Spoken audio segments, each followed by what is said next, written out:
Hi, everyone. Thank you for Dr. Haidar and Abir. It will also be difficult to follow up, but I think what I'm about to talk about will be a little bit complimentary. First, I would like to also thank the organizers for organizing this and remind ourselves that this is the 9th annual year for Israeli Apartheid Week, and it is such an honor for me to be here speaking to you today on this very special week that's happening all over the world.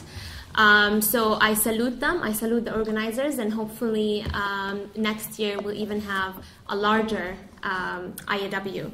So I will talk a little bit about maybe the history of IAW just briefly, and then connect that with, as a continuation, what can we do? What has BDS given us in order to continue this, and talk a little bit about the divestment campaign that I have personally been involved in the student movement, the Palestine Solidarity Movement in Canada. So as most of us may know, Israeli Apartheid Week started as a very, or as a smaller initiative in the city of Toronto in 2005, following the Palestinian call for boycott, divestment, and sanctions earlier that same year in July. And Rafif here is one of the people who were involved in the Toronto Israeli Apartheid Week back then, and it only happened in one city. And last year alone, we had Israeli Apartheid Weeks happening in about or over 215 cities around the world. So from only its very humble beginnings in Toronto, in one city, last year we had it in over 215 cities, including campuses and cities in Palestine, South Africa, Europe, North America, and we just learned recently that there were actually some Israeli Apartheid Weeks in Latin and South America. So these are the numbers that we only know about, and I'm sure there are many that we don't even know about. So congratulations.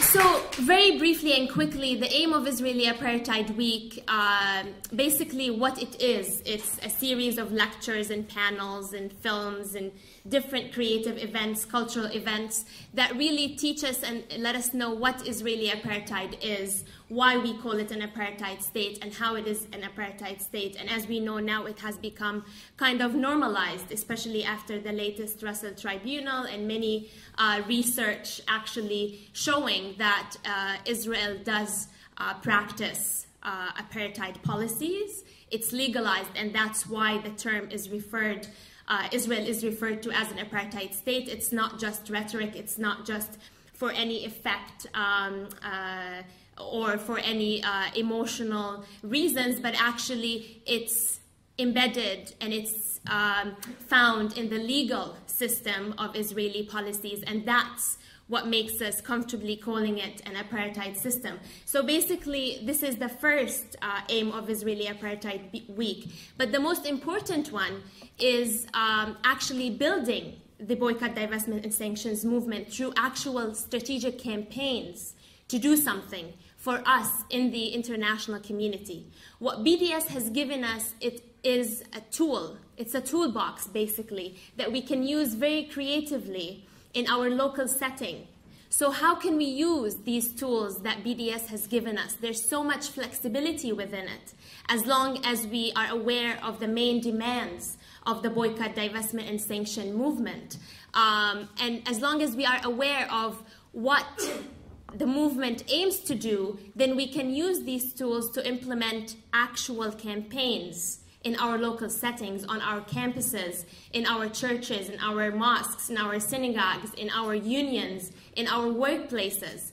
And this is, I think, where the power of BDS comes. So Israeli Apartheid Week mainly is organized by students all over the world, but also community organizations and community members. So the second thing, basically, and Dr. Haidar and Abir talked a little bit about BDS, and as Dr. Haidar said, it's really encouraging, especially for us also involved in the solidarity movement, and for those who are involved in student activism, Palestine Solidarity student activism, and who actually do carry on with Israeli Apartheid Week, are the successes that BDS has achieved so far. It took South Africans, as you said, so long to achieve what BDS has achieved since the call came from the heart of Palestine in 2005. And this is something important because here we probably are realizing that there is a need to move beyond the notion of charity. We're not saying charity is bad. Charity is a very good thing. But I think it's not enough for me to go by my day paying $1 or $2 or a pound or £2 for an initiative to support the Palestinians and feel good about myself, and that's it. I think there needs to be more, and this is the realization that's actually happening within the international community, and this is what BDS gives us. It's the notion of solidarity, not just charity. And here, when actual solidarity becomes implemented, through looking into our local settings. And I'm talking here in specific, and I want to move into, in particular, the role of student activism and student movements on campuses for this. We have a lot of space and a lot of opportunity to work with this. One of the main things that I would like to talk about is the divestment aspect of BDS. And this is something that has become more popular on campuses, looking into the corporate links. When we talk about complicity, we're talking about all ourselves. As a Palestinian activist, for example, myself, living in Canada, I recognized, that I live in Canada in a colonial nation on colonized lands of indigenous peoples. So also this realization helps me also get a grip of what solidarity means first, and then what am I doing with my Palestine solidarity activism. And the divestment campaigns that we have been working on have been really good examples for this, because they helped us also build coalitions with other groups that do similar work. So when we talk about corporate links and cutting those unethical corporate links with certain unethical corporations, now someone may argue that all corporations are unethical, but here we need something to work with. So strategy again. So maybe some would argue there are some corporations that are more ethical than others, and then maybe we can debate this later. I don't know how productive that would be. But when we talk about corporations that are clearly complicit in the violations of international laws and the perpetuating of the apartheid system in Palestine and elsewhere in the world, we're talking about corporations that not only are they complicit in Palestine, but in many other places as well, especially when we talk about weapon manufacturers and corporations that produce weapons or parts of weapons, or corporations that that work on security systems, etc. So here really becomes when BDS becomes a very powerful tool, when we are able to also establish all these coalitions with other causes and other groups that are passionate about certain issues. I'm going to talk a little bit in particular about my experience at Carleton University. It's the university where I did my graduate studies in Canada. And it's the first Canadian university that launched a divestment campaign. And I think it's quite an amazing experience, because after Carleton launched their divestment campaign, many other universities in Canada this year have divestment campaigns, and they have been very useful. They have been very useful, most importantly, in reviving the movement and empowering us as activists to do something. We're actually doing something. We are not only talking about the atrocities that are happening in Palestine, which is very important, but we're also moving beyond that and using BDS in a very meaningful way. So in Carleton University, Students Against Israeli Apartheid in the summer of 2008 started doing a research, just a simple research of the pension fund that makes the pension of our university. And we got a list of the corporations that the pension is invested in. There were about 550 corporations at the time. And then students found that there are 5, then became later on 4 major corporations that are clearly complicit in violations of international laws, especially in Palestine. So we did research, legal research about these companies, and we came up with a 33-long report talking about how these corporations violate international law and how our university's investment in them potentially could also be complicit in a violation of international and local Canadian laws as well. So after we came up with this report, we had 3 main demands. So basically, this has become the campaign, right? We have something to work with. And the demands that we had were very clear. One, that we asked the Board of Governors of the university via the Pension Fund Committee to immediately divest their stocks from these companies. And the companies I'm talking about here are BAE Systems, Northrop Grumman, Motorola, and Tesco Supermarkets. And we had L3 Communications as well, but then it dropped because the university just was moving their money around and no longer invested in them. Not because of our divestment campaign, we were hoping so, but it was just moving money around. So these were the 4 main corporations afterwards. And then our request, our second demand, was that the university refrains from investing in similar corporations in the future. So in this demand, we opened here the space for other coalitions on campus to get on board. And this is where we got, for example, with the Latin American and South American Student Association to endorse us. And eventually, we got so much popularity on campus from faculty unions, from student groups, when they learned about the campaign, when they learned that our university was investing in companies that produce weapons that are used to kill Palestinian civilians in Palestine. There's a lot of outrage. And it should not be okay for us, as either as students or people of conscience or even community members, to be okay with an academic institution investing in weapon companies. But more importantly, when these very institutions are silent, when universities and the right to education in Palestine are being attacked, when the Islamic University in Gaza was attacked, these very same institutions that invest in those companies that produce those weapons to attack these universities are okay with it.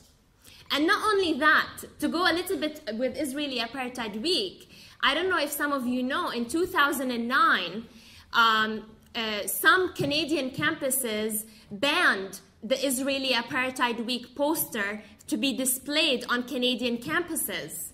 And this poster came right after the first attacks on Gaza, and it was a cartoon character done by cartoonist or artist Carlos Latouf, Brazilian artist, displaying a Palestinian child being hit by a Hellfire missile and an Apache helicopter. A poster that actually reflected a reality that happened in Gaza in 2009. Universities had no problem saying that this poster made some people on campus feel uncomfortable. It's actually really disturbing when people find a cartoon display uncomfortable and not find the reality of that cartoon uncomfortable. It's really disturbing. And it's actually unsafe, even though I don't really like to use that word anymore. So anyways, we use that. These very weapons actually that were displayed on that poster, Apache helicopter, Hellfire missiles, were the same weapons that we found out produced by the companies that our university is invested in. So that made the campaign much easier. it made it much easier to also create all these coalitions with other groups on campus, something very important for us Palestine activists to actually, and student activists to do.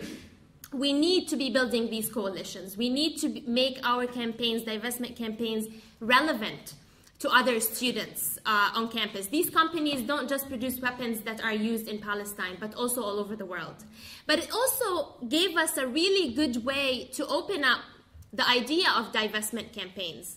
Now, some people may argue, well, financially, pension funds need to make money because pensions are good, right? And pensions are very good. And I hope everybody gets pensions. I really hope that everybody will get pensions someday. Hopefully. They're a very good concept, and they're really good when people retire. They need some pensions. But the problem here is not that we're anti-pension plans and pension funds. The problem here is that we're asking to simply implement a social responsible investment policy for these pension funds. So we're not investing in companies such as this. And also, this is relevant to other companies, such as tobacco companies and companies that violate environmental laws, etc. So this made divestment campaigns such as this one relevant to other students and other student groups on campus that are doing environmental work, let's say, and also to start their own divestment campaigns. In Carleton, we actually managed to get about 45 clubs and societies endorsing the campaign publicly.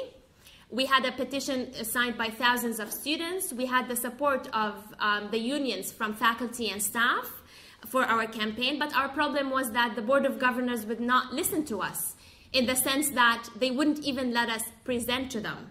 We said, okay, we have a lot of support on campus, and this is the most important. It took us a lot of work to do all these meetings and presentations to these groups, but it's worth it because in the process, we're also teaching the student body and the community about BDS, about apartheid, about all these things, and about, most importantly, the fact that we need to divest. And we did it in the past, during South African apartheid. Yes, we were one of the last universities that divested from South African apartheid, but it happened. We just tend to have very, well, not short memories, because a lot of the students didn't even exist during that time, but we tend to not really learn from history that much. We tend to not really look a little bit back and say, okay, it happened in the past, so it can happen again.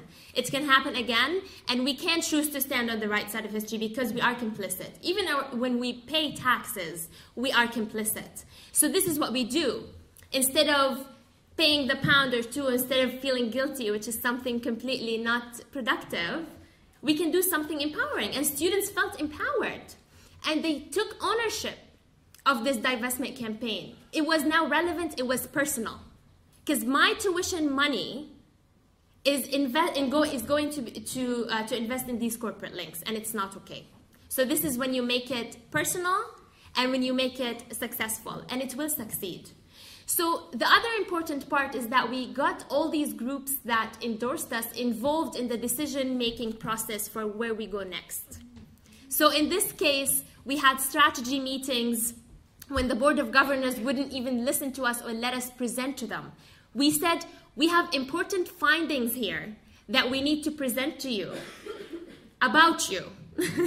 So maybe can we get on your agenda just for 5 minutes to present them? And they said no. We invited them to the launch many times. They never came. So we had a strategy meeting with over 100 students only representing these big coalitions or clubs and societies to see what to do next. And what we did in Carleton, and here I'm about to wrap up and show a short video, but here when actually we got a lot of those students making the decisions, and where the discussion about the direct action and strategy came to the table. Direct action could be something very useful on campuses in certain settings, but it becomes way more powerful when it's actually accompanied by a campaign, right? And by something concrete. So direct actions on their own sometimes make us feel good, but only temporarily.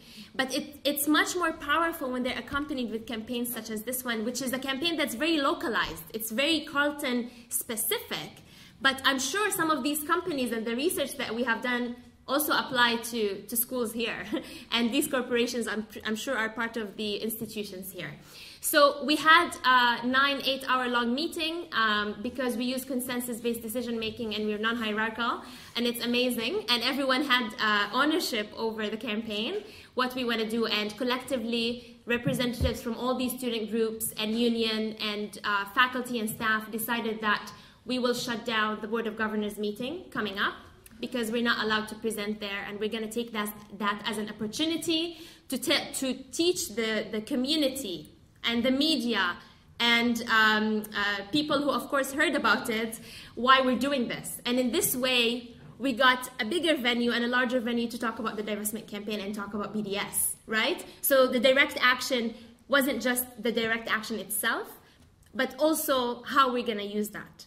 We succeeded in shutting it down, and right after we shut it down, 2 days later, the Board of Governors contacted us for a meeting. So they asked to meet with us. They wanted to meet with us. They needed to meet with us. They needed to listen. And then they canceled all their meetings for the semester. So the Board of Governors were only meeting on Skype because they were scared of meeting physically. Yes, and then the next meeting... The physical meeting that happened afterwards, we were invited to have a presentation. So the divestment campaign is still going and growing, and we are building support. And I am positive that we will divest. We might not be the first university to divest, but it will happen. And this is one of the things that we can do. So we chose the D to work with out of BDS. And it's very important to look at our local context and see what we can do with it. I'm very happy to chat with students afterwards about it, but I would like, do we have time to show the film? We'll go, we'll allow it. Yeah? Okay, so let's see the action really quickly, and then we'll go back to the panel. Sorry if I went too much, but I will stop here.